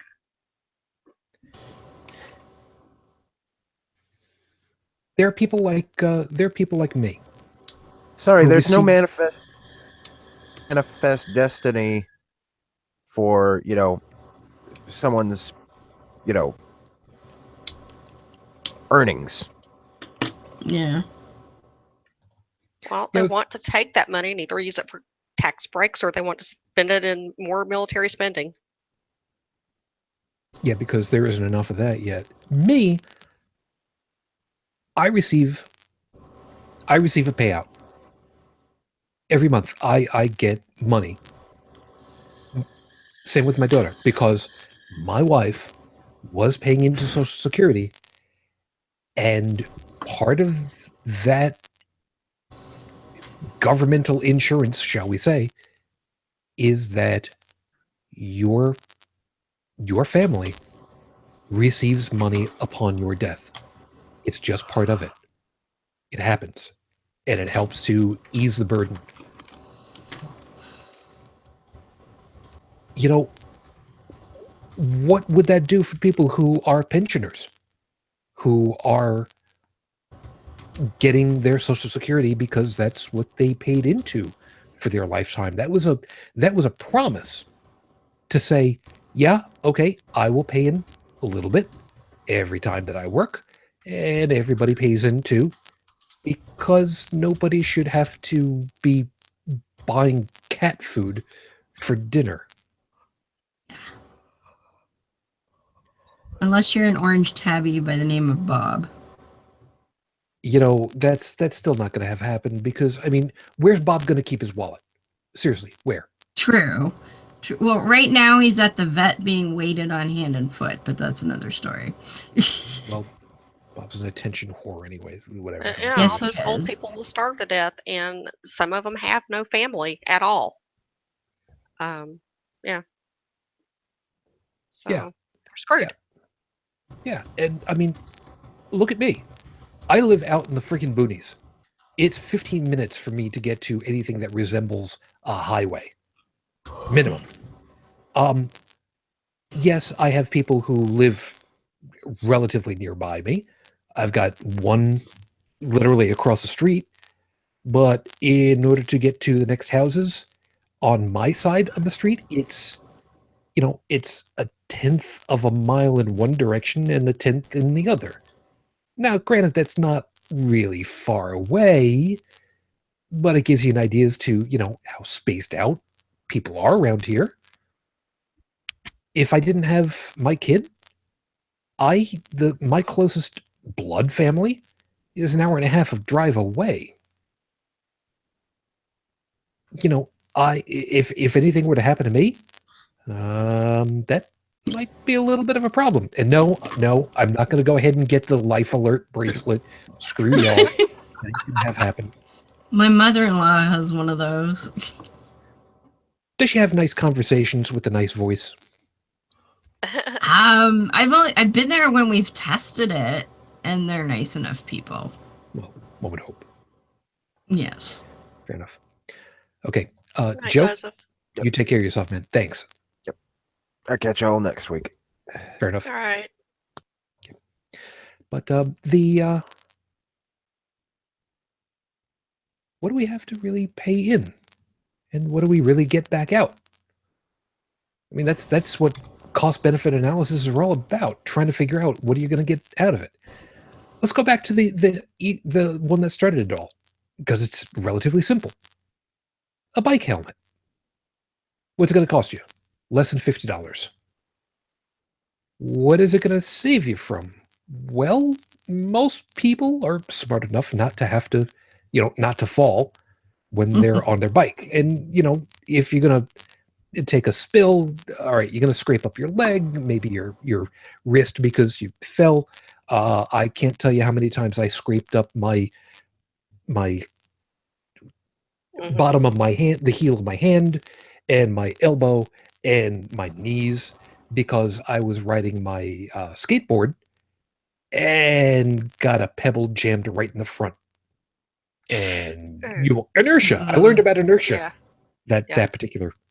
But I guess I got kind of lucky because it was the 70s. Nobody wore helmets except for motorcycles, and even then that was. I was gonna say hardly anybody did that even. Yeah, but for bicycles, nah, not really. But then people started kind of doing studies on these things, and you're the medical person. You hit your head on the ground. Okay, most people don't go, bike riding in soft terrain. Usually they're going to fall on something that's substantive like concrete or asphalt. Mm-hmm. How much impact does it take to really do damage to somebody's ticker? You mean to their head? Yeah. Not a whole lot. Depends on how you land and everything, but it's easy to end up with a skull fracture or traumatic brain injury or at the very least a concussion. Yeah, I mean you would be surprised at how many people do die from not wearing helmets. And trying to recover from a TBI is very expensive. TBI, of course, traumatic brain injury. Yeah. Just making sure. Try to keep track of these things. I know how I know how bad it is for me. I forget sometimes. Yeah. I mean, to see how much force a fall can do. Did you read the story about the hazing at Penn State? I did not. I saw some headlines, but I don't know any details. Yeah, he hit his head several times, but that's eventually what killed him. Yeah. Head injuries are serious, and it's easy to fall down and hit your head, especially like if you're on a motorcycle or something and a car pulls out in front of you and you hit the car, or the car hits you. Or a little bit of column A, a little column B. I mean, that's part of the reason why they've been developing basically self-inflating, instantly inflating airbag jackets, for lack of a better way of putting it, in order to prevent people from injuring the rest of their body, their rib cage, their back. I mean, we don't have screw it for a second. You get hit by a car, you don't just have your head to worry about. You've got the whole rest of your body. Yeah. Spinal injury. I mean, who in the hell ever really thinks about that when they're out on a motorcycle? But okay, you've got all of your leather on, and your helmet's going to take the brunt of it, and the leather's good. If you are riding a motorcycle, if you are not riding with a helmet, a full face helmet, and good riding leathers, you're an idiot. Yep. But you're gonna, sooner or later, you're gonna make a mistake. Somebody's gonna make a mistake. Yep. And then what the hell? I mean, Brigid, have you seen helmets that have gone through, scraping across the ground and having shaved planes off of them?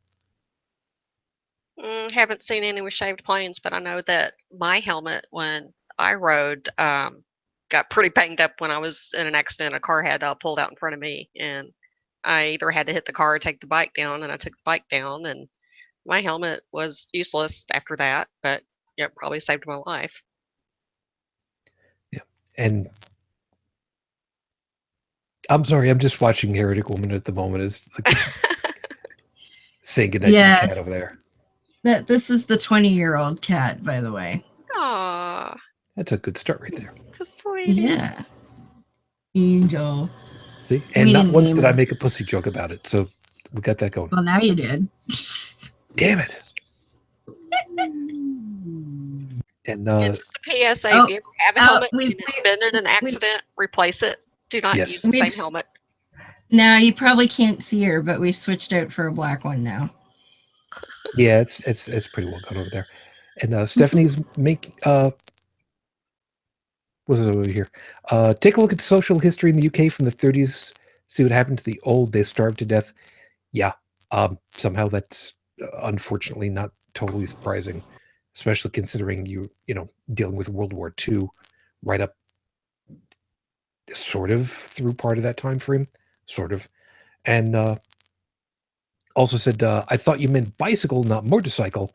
In the UK, motorcycle helmets are compulsory. Sorry. Good. Of course, there are also some states where it is, some states where it isn't over here, which makes it a little bit confusing because sometimes you can use what's typically referred to as, I believe it's called a brain bucket, which is basically a glorified yarmulke. I guess there's no other real way of describing it.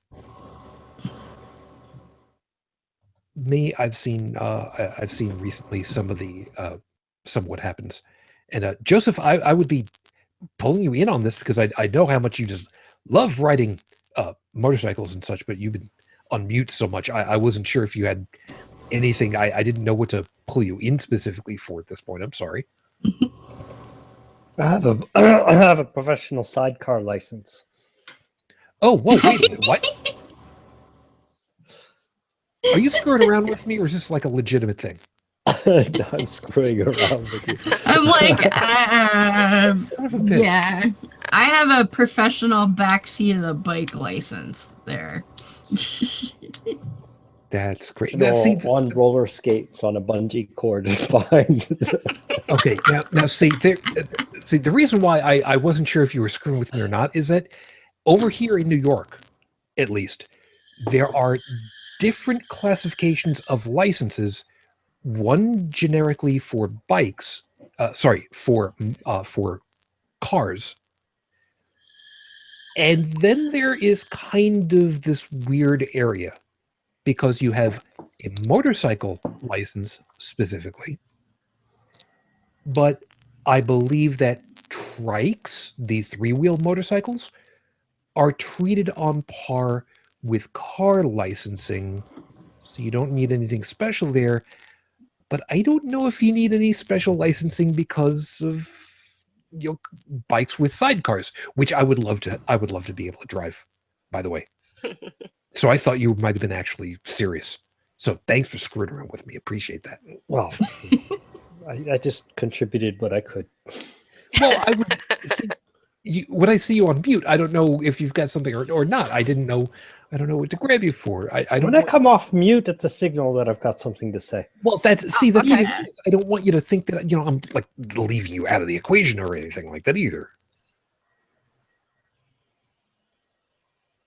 And you're gonna just leave me in so much. I'll let you dangle on that. Great, that's just what I needed. You know what? Screw you all. You know what? Screw it. You know what? Fine. I'll have Aaron Raw come on again. Which, by the way, was really great. Anyway, I don't know where I was gonna go with all this. I don't know. I'm sorry. So the piece, I guess, that's that we should just kind of finish this whole thing off with is really, what would we want to get out compared to what we're willing to put in. There's a thing about this that is really interesting, and I've kind of mentioned about it before, that we kind of had before. Heretic There Woman, are sidecars for two Yes. people. I'm sorry, those are called kayaks. That's a completely different animal entirely. No, well, and they can be worn as hats too. You kill him. There you go. Anyway, all right. Let me. Since you're being a pain in my ass, you know what? Fine. No, but Back- we're talking about healthcare, right? Well, sort of. It kind of evolved from trying to figure out what is the right way of looking at the cost benefit analysis, and the healthcare thing kind of evolves out of that with everything. What I was gonna go with was how much money do people end up putting in over there in France for the from the way that you're describing it, it's basically subsidized or managed by the government, from what you were saying.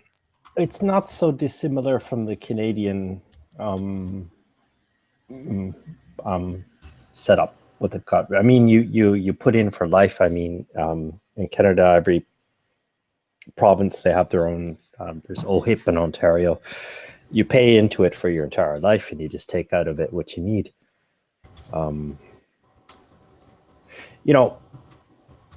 Before you can get to addressing like cost benefit questions and things like that, I think there's a few underlying questions that have to be dealt with, especially in the US. I mean, more around the concept of country. What do you consider a country? Because I mean, a country, it's a collective of people, and like it's not only healthcare. I mean, it touches on several things. I mean, on infrastructure, healthcare, any communications, things like that. What do you need to exist as a people, as a community? And draw a border around that, and then start dealing with here's what's on the list. How are we going to share the costs? Yeah, which is not too far from where I was going at this point, believe it or not. Okay. Well, what I was kind of going with is on our side of the border. I just wanted to when somebody doesn't want to deal with a problem, like many in the U.S.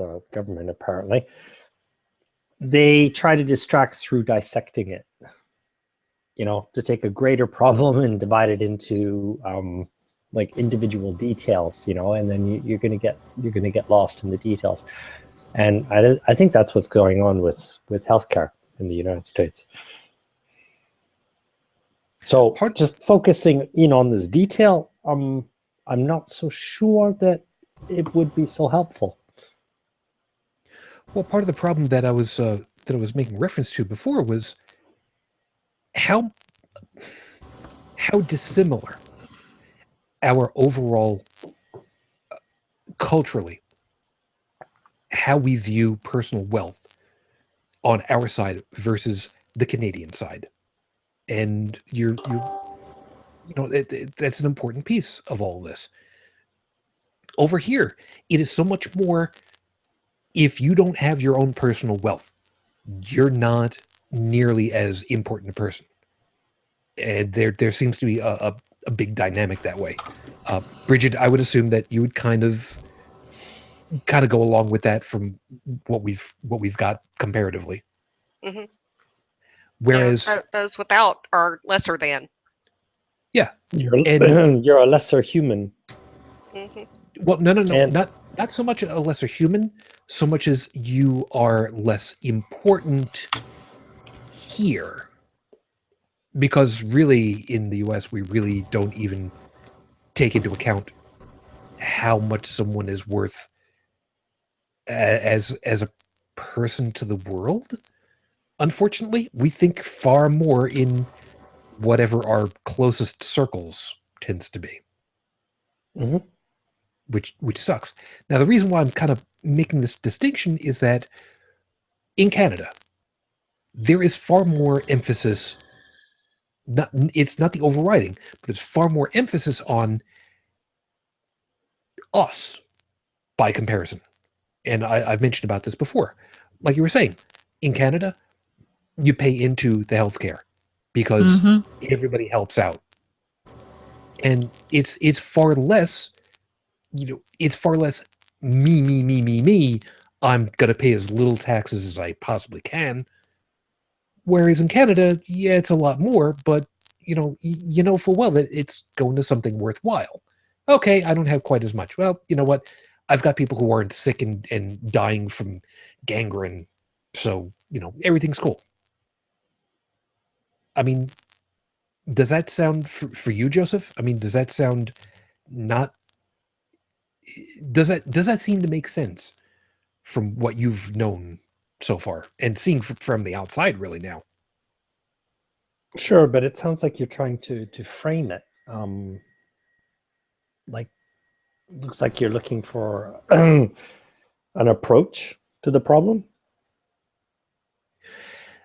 I don't know that I'm looking for an approach to it so much as it's another one of the facets that I've noticed. And I'm kind of wondering if that particular facet has any merit, if it's even in play. Am I looking at it even incorrectly? For well, it's not a matter of finding, the solution so much as finding out, what is coloring the way that this stuff ends up playing out. Here it's religion. It's like yeah, a lot of the people who are wealthy, buy into this prosperity gospel, and I worked hard for my money, I deserve it. If you don't have money, it's your fault because of some moral failing, or God is punishing you, or whatever reason they can come up with. And I think it's very puritanical, in its roots, and we've never really gotten away from that.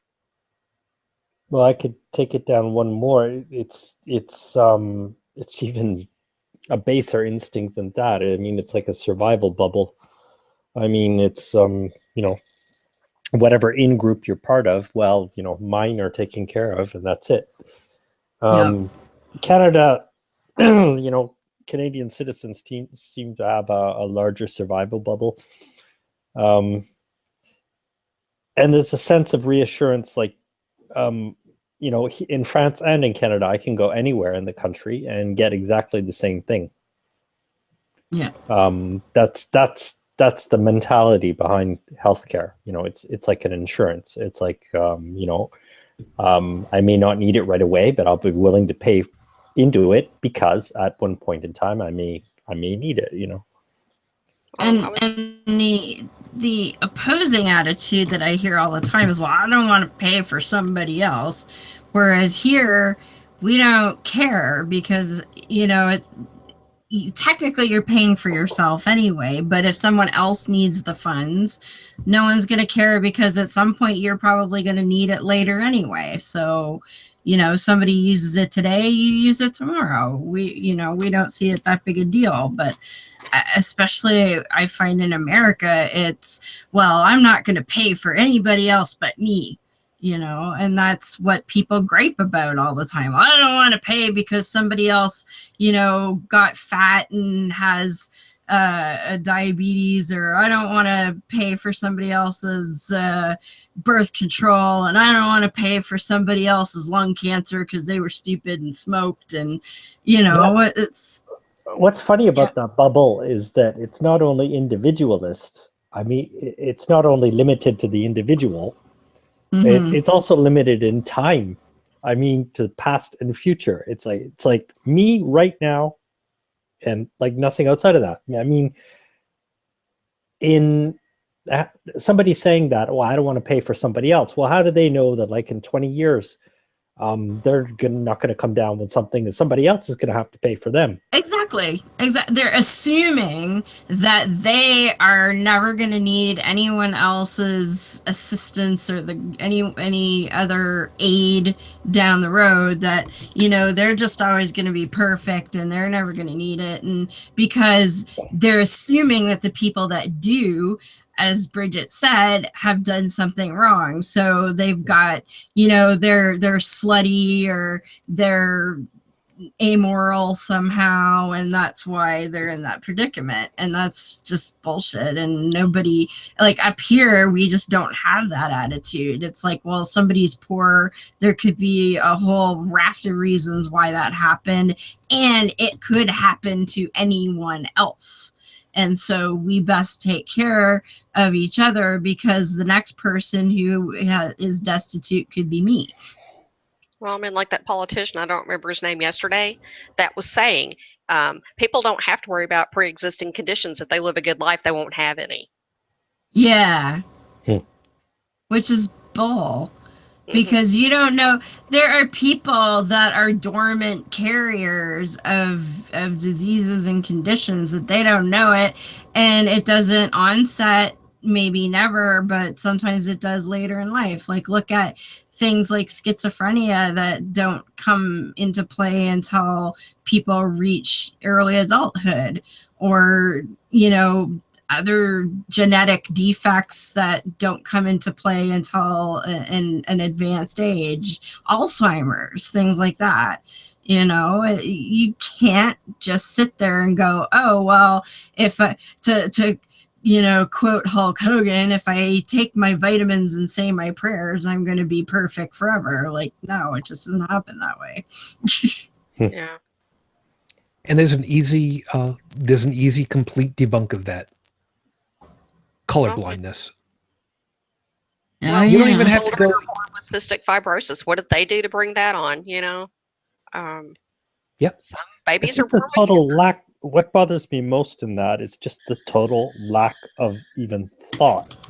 I mean, it's just like, it's a vague emotion. I'm comfortable right now, so who cares? Yeah. And lack of empathy. I mean, it's just horrible. Yeah. I mean, and most of the people saying that, they're the worst off in the country. That's the most perplexing. I mean, yeah, they vote. They always seem to think that.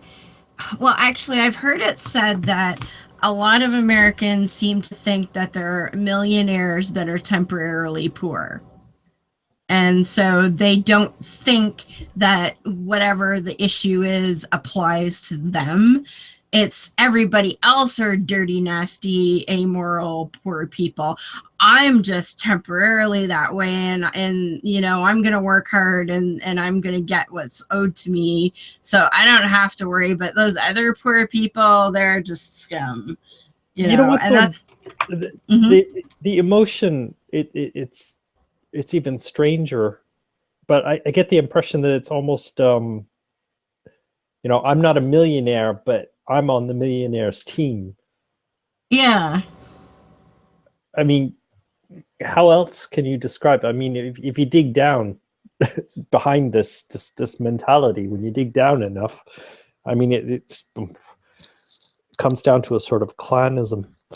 Oh, absolutely. And I mean that group, I mean, it's that the only way to explain it.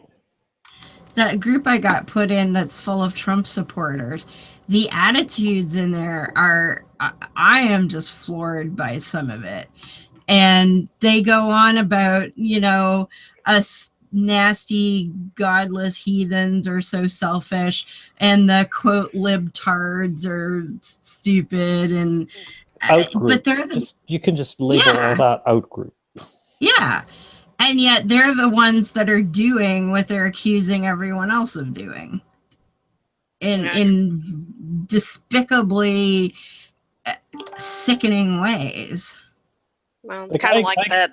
The only moral abortion is my abortion, kind of a thing. Yeah. Well, fuck it. Yeah, that's it. Yeah, there's one last piece I'm going to drop in this before we get out of here. if and here's where the dichotomy between how much is paid in Canada and not squirmed about versus over here and then squirmed about is this. Would you miss the amount of money that we're talking about? At the top end, at $1,000 a year, less than $100 a month, would somebody really miss that amount of money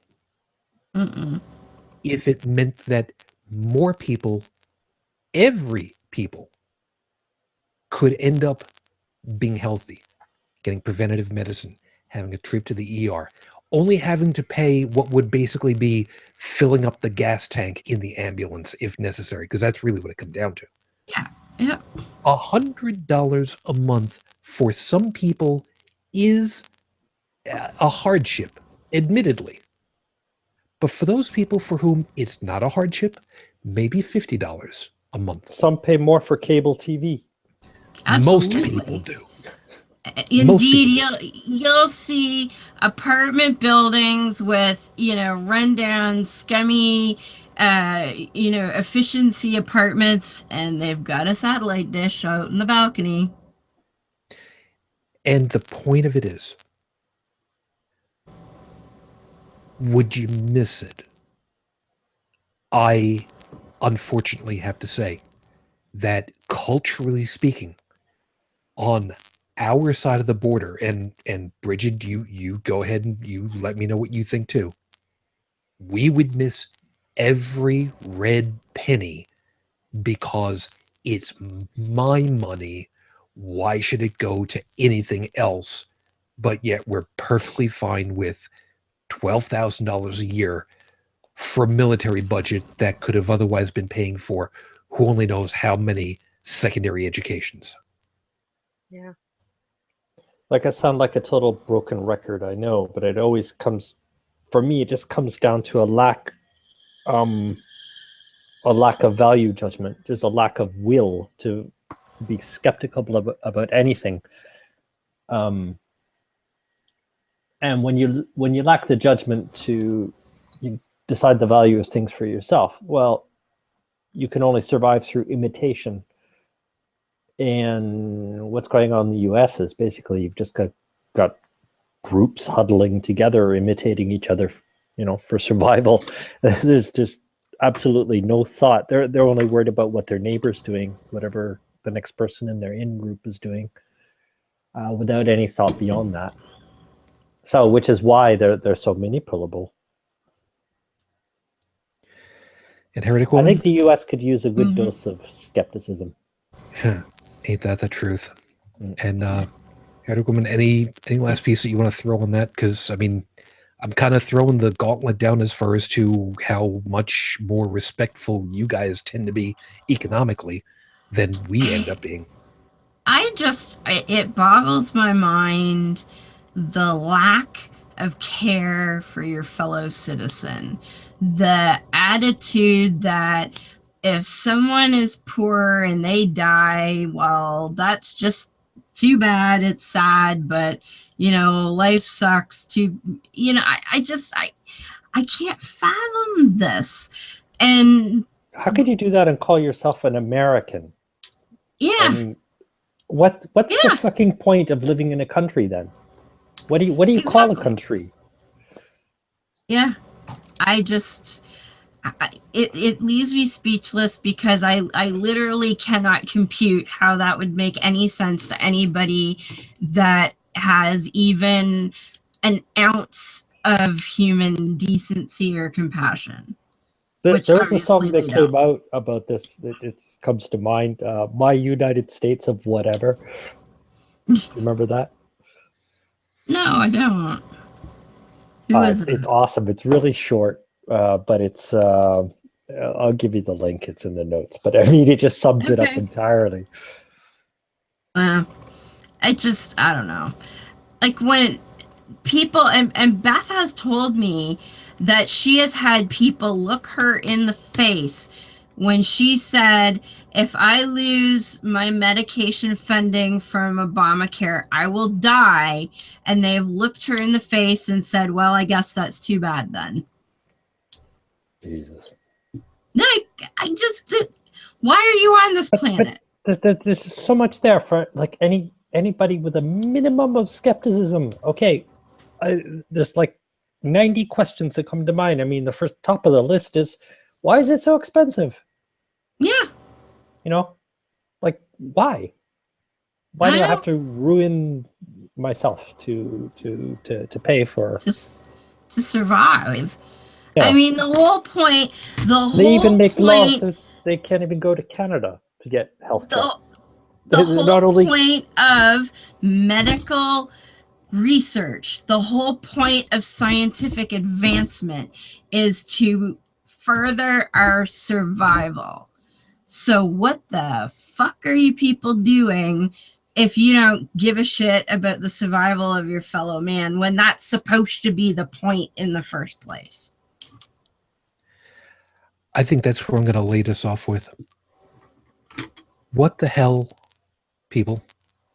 What the hell is the point of having the term community if you don't even recognize what it's supposed to be? There's so many avenues for making everybody just a little bit better, for just a little bit of investment, and nobody thinks of it in that word, even to such a point that you wouldn't even otherwise notice it. My phone service is $100 a month. A phone service. There are people who pay a hell of a lot more than that. And as was pointed out, for cable TV, for satellite TV, for premium channels, for stuff that you otherwise aren't going to do, stuff that is just because you just want to be able to do it because you can. Okay, fine. Would really that level of giving, of investing in the rest of the community that you would never even notice that it was gone, is that really so bad? Is everybody asking for you to pay for what they want? I could pretty well guess that the vast majority of people don't want to take a handout. They're not asking for a handout. They're too, call it stuck up, to ask for a handout. I know at least one family where they could probably qualify for Medicaid and Medicare and all that stuff easily, but they're not going to take it. They're not even going to investigate it. They're not going to ask for it because they've got that much pride that they don't want to be a drain on people, and they're just taking their chances. But $100 a month for maybe making sure that kids don't end up having smallpox again. Is that really so much to ask? If you've done well enough, is it really so much to ask? If you can pay for the phone, you can pay for the police. Why is the medical side not even considered when the benefit is completely obvious? As always, everyone, thank you very much for being with us tonight. We hope that you've had yourselves a good time talking and thinking about all the stuff that we've had. And it's been a while since I've actually had a closing like this. It's really weird to do. So thank you, especially Stephanie, for joining us over in the chat. Do appreciate that. And you have yourself a good morning.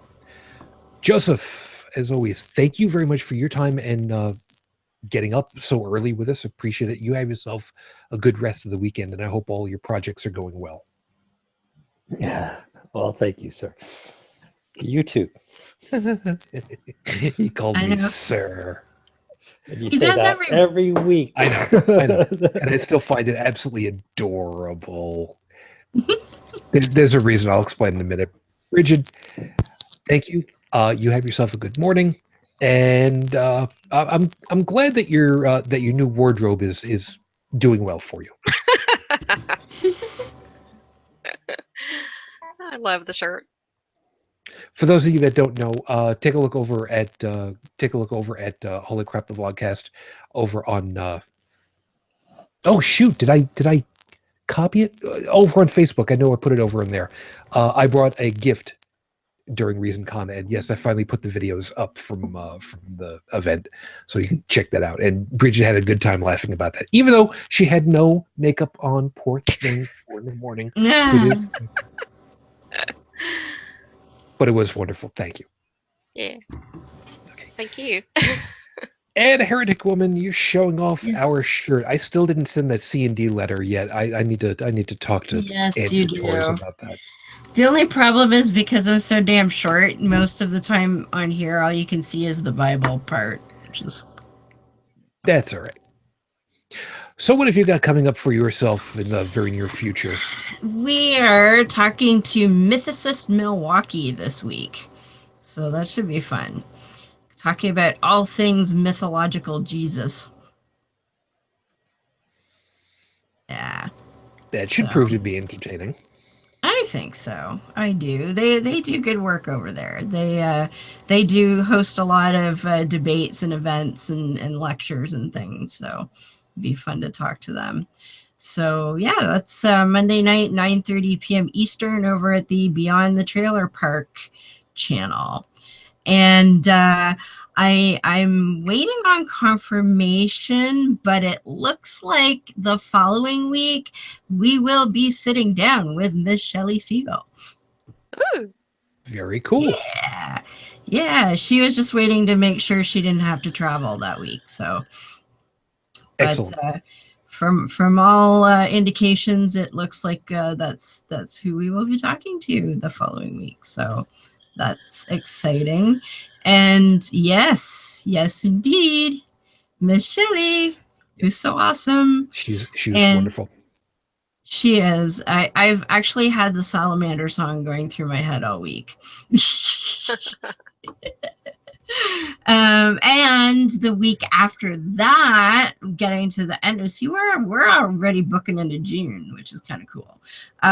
We're going to be sitting down with Mr. Bryce Blankenagel and talking about his recent trip to all places Mormon in upstate New York. So that should be fun.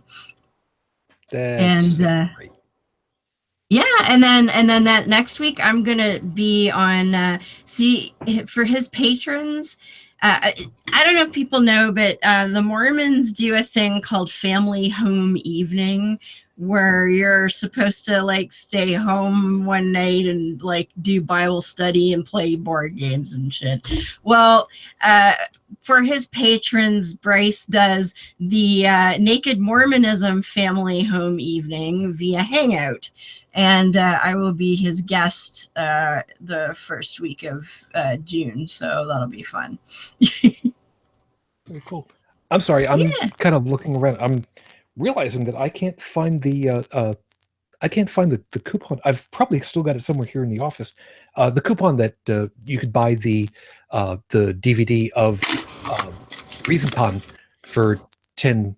That's the I know I've got my copy around here somewhere. I gotta go ahead and do that because I have to get 2 of them because I want to make sure that I get one and send it off to Dalan eventually because there you go. That'll be fine. I'll find mine. Anyway, so you got your time? Yeah, you got your finished purple. Cool. So I think so. Yes. We're going to be having a little bit of scheduling problems coming up a little bit later this month. Sorry. I'm going to be out 2 weeks, not this week, but next week I'll be on. The following 2 weeks I'm going to be off.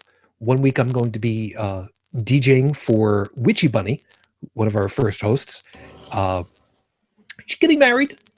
So ask me to come out and DJ that, which is going to be cool. I may have to invest in a speaker, maybe. Long story, later. And the following weekend after that, I will be doing my 36-hour radio stream marathon. Yes, I will be on for 36 hours. So who is it that does that 24-hour thing? Who was it? Some David Smalley something. Yeah, something like that. Yeah, 24 hours. That's quaint. That's what I've been doing. 36 hours for several years, and yes, it is for a good cause. It is for Ride for Roswell. If you want to find out a little bit more about that, find my personal account or the Holy Crap account on Twitter. You will find it listed in there. During this particular weekend, you can become a virtual rider, and whatever you pledge to yourself over $75 will be matched this particular weekend, which sucks because I didn't know that was going to be coming, so I couldn't put that for myself, damn it. But you know what? It's fine. If you want to help out with that, rideforroswell.org, and the team name is End of Cycle for Sarcoma. You can find out a little bit more about that. Like I said, it's in all of our social media stuff. In the meantime, we got to get out of here because some of us are really dropping off pretty quickly, which is me right now. So otherwise, thank you guys. I'll be looking forward to seeing you next week. Meantime, as always, thank you for being with us. I wish you the peace I no longer have. I wish you the strength that I've learned. I wish you well. And only because I just suddenly realized I forgot about it. If you need all of our social media links and such, go over to the website, holycrapthevlogcast.com. And of course, my lady. It's almost 12 years. It's like it's yesterday. I'm still in love. Matane Fujin. I love you and I miss you. Dream of me. Till the next time we get together, everyone, as always. Good night.